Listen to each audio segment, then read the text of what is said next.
안녕하세요. 책사입니다. 우리의 옛 이야기 시작하겠습니다. 옛날 어느 산골에 커다란 절이 있었다.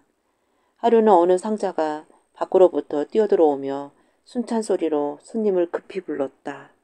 스님이 매우 놀라면서 왜 그러냐고 물었다. 그랬더니 상자가 하는 말이 까치가요. 전문 밖 큰 대추나무에다 집을 짓는데 웬 옥비녀를 갖다 끼워요 하였다. 스님이 이상히 여겨 나가보니까 상자는 올라가서 옥비녀를 꺼내라고 꾀었다. 그래 스님은 까치집을 한참 쳐다본 후에 신과 버선을 벗어놓고 손에 침을 바르더니 대추나무를 올라가기 시작하였다. 이가지 저가지를 바꿔디디며 까치집까지 올라가는 걸 본 상자는 소리쳤다. 저거 보세요. 우리 스님이 까치 새끼를 꺼내 생으로 뜯어 잡수시네요. 하며 저리를 떠나갈 듯 고함을 질렀다. 절 안에 있는 둥들이 일제히 쳐다보니까 대추나무 위에 있던 스님이 당황하여 급히 내려오다가 가시에 온몸이 찍혀 피투성이가 되었다. 다른 중들에게 변명을 한 후 스님은 부끄럽기도 하고 분함을 못 참아 상자를 끌고 들어가 실컷 때려 주었다. 그러나 이 상자는 원래 장난을 잘했으므로 또 골려줄 방법을 생각했다. 이번엔 자기가 장난한 후에도 책망을 받지 않으려고 신중히 계획을 짰다. 때는 가을이었다. 어느 날 상자가 절 아래 있는 동네에서 돌아와 스님 곁에 앉으며 은근히 말을 꺼냈다. 저 아랫마을 주막에 사는 젊은 가부 있지요? 그래. 지금 소생이 오려니까 가부가 불러서 무슨 일인가 하고 갔더니 절 근처 크많은 감나무에 열린 감을 스님 혼자만 잡수냐고 물어요. 그래서? 그래 대답하기를 스님이 그럴 리가 있나요? 스님도 잡수시고 다른 사람도 나눠줘요. 하였지요. 그래서? 그랬더니 가부 말이 그러면 스님께 여쭙고 좀 얻어달라고 합디다. 그래 그럼 먹을 만큼 따다 주려무라. 그리하여 상자는 만족한 듯이 제일 좋은 감을 골라서 따가지고 내려갔다. 그 가부는 천하 미인이라 은근히 탐내지 않은 사람이 없었다. 한편 스님도 그 가부를 은근히 생각하는 눈치였다.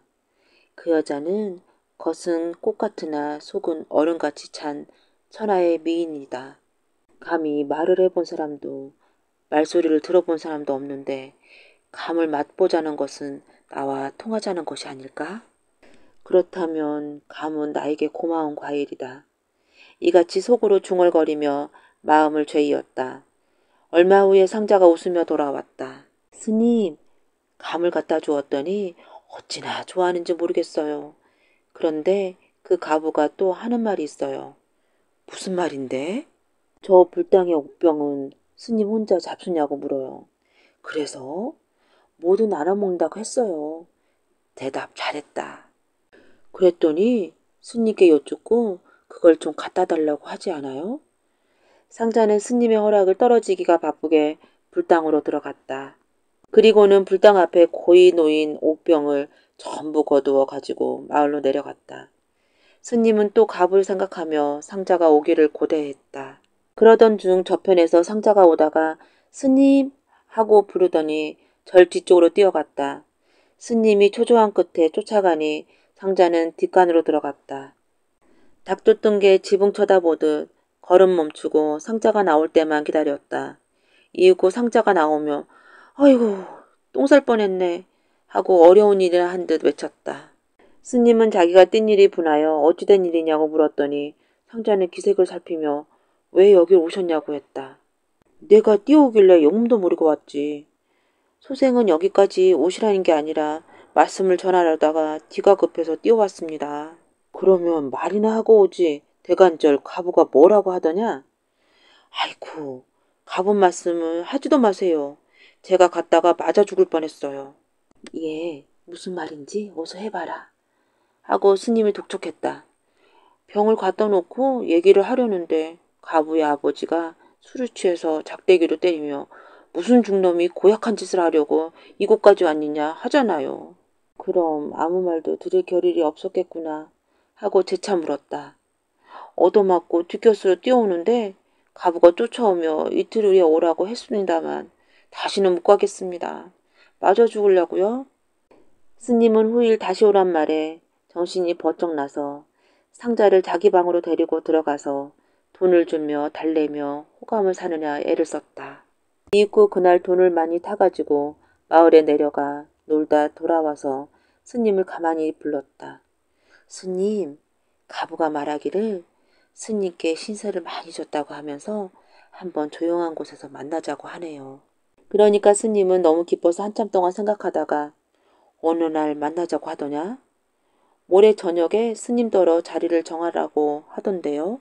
그리하여 절 뒷방에다 장소를 정하고 상자는 마을로 내려갔다. 가부에게 가서 소인이 본래 가슴앓이가 있었는데 오연에게 가서 보이니 안양내의 신짝을 따뜻하게 해서 대면 낫는다기에 혼신짝을 얻으러 왔습니다. 하고 청했다. 가부는 내버린 신짝은 없고 현재 신는 걸 줄 테니 어서 병이나 나으라고 했다. 신을 들고 스님 방문 앞으로 기어와 있으니까 방 안에서 과부가 온다. 미인이 온다. 저 과일을 내가 권하면 그녀가 나에게 권하고 후에는 인사도 하고 내 요구도 들어줄 테지 하고 중얼거렸다. 그때 상자가 문을 벌컥 열고서 다 틀렸어. 다 틀렸어. 했다. 스님이 영문을 몰라 하니 상자는 과부가 오다가 스님이 중얼거린 것을 듣고 여러 사람이 논다고 단단히 놓아여 돌아가는 것을 붙잡지 못하고 신짝만 주워가지고 왔네요. 하고 신짝을 보였다. 다 잘된 일이 틀린 것은 모두 스님 탓입니다. 하고 스님을 원망하였다.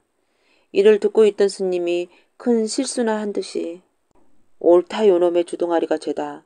몽둥이로 때려라. 하고 상자 앞으로 내미니 이것을 본 상자는 옳소이다 하며 옆에 있는 목침으로 갈기니 상아의 이빨이 몽땅 빠졌다. 상자는 여지껏 잘 속여왔으나 앞으로도 계속해서 속일 궁리를 했다.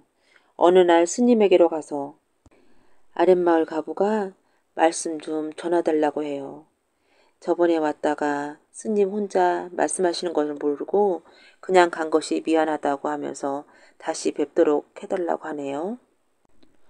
어떻게 만나자고 하든? 하며 스님이 바짝 다가앉았다. 상자는 뻐기면서 이번에는 자기가 조용한 처소를 정했으니 이 약을 잡수고 오시래요. 이 약은 원기 왕성한 약이래요. 라고 말했다. 스님은 1초가 새롭게 고대하다가 먼저 가서 기다리고 있었다. 그런데 이상하게 배가 꿈틀거리더니 설사가 날 듯하였다.